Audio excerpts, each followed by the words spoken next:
തിരുവനന്തപുരം വെള്ളറടയിൽ അതിക്രൂരമായ ഒരു കൊലപാതകം നടന്നിരിക്കുകയാണ്. സ്വന്തം മകൻ പിതാവിനെ അതിദാരുണമായി കൊലപ്പെടുത്തിയിരിക്കുകയാണ്. തിരുവനന്തപുരം കിളിയൂർ സ്വദേശി ജോസ് ആണ് ഇത്തരത്തിൽ സ്വന്തം മകനാൽ കൊല്ലപ്പെട്ടിരിക്കുന്നത്. അതിക്രൂരമായ കൊലപാതകമാണ്. ഈ വീട്ടിലാണ് ആ കൊലപാതകം നടന്നിരിക്കുന്നത്. ഇതായിരുന്നു അവരുടെ വീട്. ഈ വീട്ടിൽ ജോസും അതുപോലെ തന്നെ ഭാര്യയും മകനും അതുപോലെ തന്നെ മകളുണ്ട്. മകളുടെ വിവാഹം കഴിഞ്ഞതാണ്. അപ്പോൾ ഇവരും മകനും ഭാര്യയും ജോസും മാത്രമേ ഈ വീട്ടിലുണ്ടായിരുന്നുള്ളൂ. അപ്പോൾ ഇവർക്കിടയിൽ ഇപ്പോൾ നമ്മൾ നാട്ടുകാരിൽ നിന്നും മനസ്സിലാക്കിയത് ഇവർക്കിടയിൽ പറയത്തക്ക പ്രശ്നങ്ങൾ, അതായത് പറയത്തക്ക രീതിയിലുള്ള യാതൊരു പ്രശ്നങ്ങളും നാട്ടുകാർക്ക് അറിയില്ല. പക്ഷേ എന്താണ് ഇങ്ങനെ സംഭവിച്ചത്, പെട്ടെന്ന് എന്തുകൊണ്ട് ഇത്തരത്തിലൊരു കൊലപാതകത്തിലേക്ക് കാര്യങ്ങൾ എത്തിയെന്നത് ഇപ്പോൾ നാട്ടുകാർക്കും വലിയൊരു സംശയമായി ഇരിക്കുകയാണ്. 70 വയസ്സായിരുന്നു ജോസിന്. മകൻ പ്രജിൻ 28 വയസ്സ്. ഈ കൊലപാതകത്തിന് ശേഷം പ്രജിൻ തന്നെ പോലീസ് സ്റ്റേഷനിലെത്തി കീഴടങ്ങുകയായിരുന്നു. വെള്ളറ പോലീസിലാണ് പ്രതി കീഴടങ്ങിയത്. കഴിഞ്ഞ ദിവസം രാത്രിയായിരുന്നു അതിക്രൂരമായ കൊലപാതകം ഈ വീട്ടിനുള്ളിൽ നടന്നത്. തീർച്ചയായിട്ടും ഈ ജോസിൻ്റെ ഭാര്യയുടെ നിലവിളി കേട്ട് അടുത്തുള്ളവർ ഓടിയെത്തിയപ്പോഴാണ് ഈ ക്രൂരമായ സംഭവ വികാസങ്ങളും അറിയുന്നത്. മാത്രമല്ല മറ്റു ചില ബന്ധുക്കളും നമ്മൾ സംസാരിച്ചപ്പോൾ മനസ്സിലാക്കാൻ സാധിച്ചത് അവർ വാർത്തയിൽ നിന്നാണ് ഇങ്ങനെ ഒരു കൊലപാതകം നടന്നു എന്ന കാര്യം അവർ അറിഞ്ഞത്. വെള്ളറ കിളിയൂരിലെ ചാരുള്ള വീട്ടിൽ മകനും ഇവർ ഒന്നിച്ച് താമസിക്കുകയായിരുന്നു. ജോസിൻ്റെ മൃതദേഹം ഈ വീടിനുള്ളിൽ കിടക്കുകയായിരുന്നു. വന്നവർ കണ്ട കാഴ്ച അതായിരുന്നു. എന്തായാലും പോസ്റ്റ്മോർട്ടം നടപടികൾക്ക് വേണ്ടി ജോസിൻ്റെ മൃതദേഹം രാത്രി തന്നെ തിരുവനന്തപുരം മെഡിക്കൽ കോളേജ് ആശുപത്രിയിലേക്ക് മാറ്റിയിട്ടുണ്ട്. ഇപ്പോൾ മൃതദേഹം തിരുവനന്തപുരം മെഡിക്കൽ കോളേജിലാണ്. അടക്കം നാളെ ആകാനാണ്, സംസ്കാര ശുശ്രൂഷകളൊക്കെ നാളെ ആകാനാണ് സാധ്യത.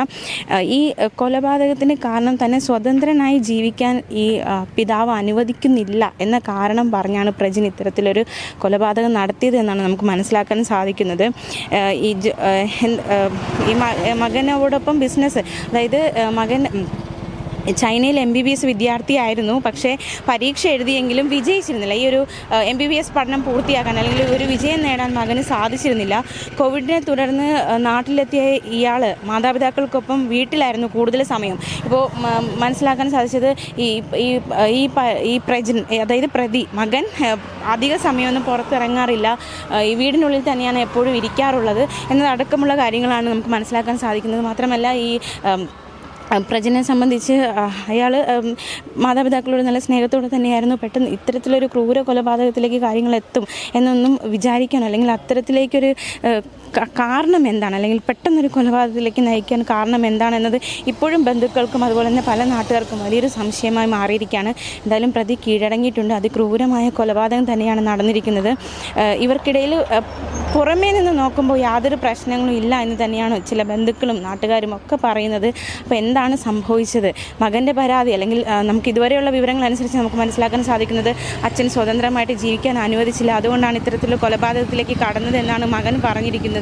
അത് തന്നെയാണോ കാരണം, മറ്റെന്തെങ്കിലും കാരണമുണ്ടോ എന്തടക്കമുള്ള കാര്യങ്ങളൊക്കെ ഇനി വിശദീകരണം ഒരു അന്വേഷണത്തിന് ശേഷം മാത്രമേ, വിശദമായ അന്വേഷണത്തിന് ശേഷം മാത്രമേ നമുക്ക് ആ ഒരു വിവരങ്ങളിലേക്ക് എത്താൻ സാധിക്കുകയുള്ളൂ. എന്തായാലും അതായത് സ്വന്തം അമ്മയുടെ മുന്നിൽ വെച്ച് തന്നെയാണ് ഈ കൊലപാതകം നടക്കുന്ന സമയത്ത് പ്രജിൻ്റെ അമ്മ അവരും ഇവിടെ ഉണ്ടായിരുന്നു. അമ്മയുടെ മുന്നിൽ വെച്ചാണ് ഈ പിതാവിനെ ഈ മകൻ അതിദാരുണമായി കൊലപ്പെടുത്തിയിരിക്കുന്നത്. തീർച്ചയായിട്ടും നമ്മുടെ ഈ ഇടയ്ക്ക് നമ്മൾ കേൾക്കുന്ന ഒരുപാട് കൊലപാതക വാർത്തകൾ അത് വളരെയധികം നടുക്കമുണ്ടാക്കുന്നതാണ്. എങ്കിലും ഇത് അതിനേക്കാളും വലിയൊരു ക്രൂരതയായിട്ട് മാറിയിരിക്കുകയാണ്. ഈ വീട്ടിനുള്ളിൽ ഇന്നലെ രാത്രി സംഭവിച്ച ഈ അതിക്രൂര കൊലപാതകം ഒരു നാടിനെ മാത്രമല്ല കേരളത്തെ മുഴുവൻ നടുക്കിയിരിക്കുകയാണ്.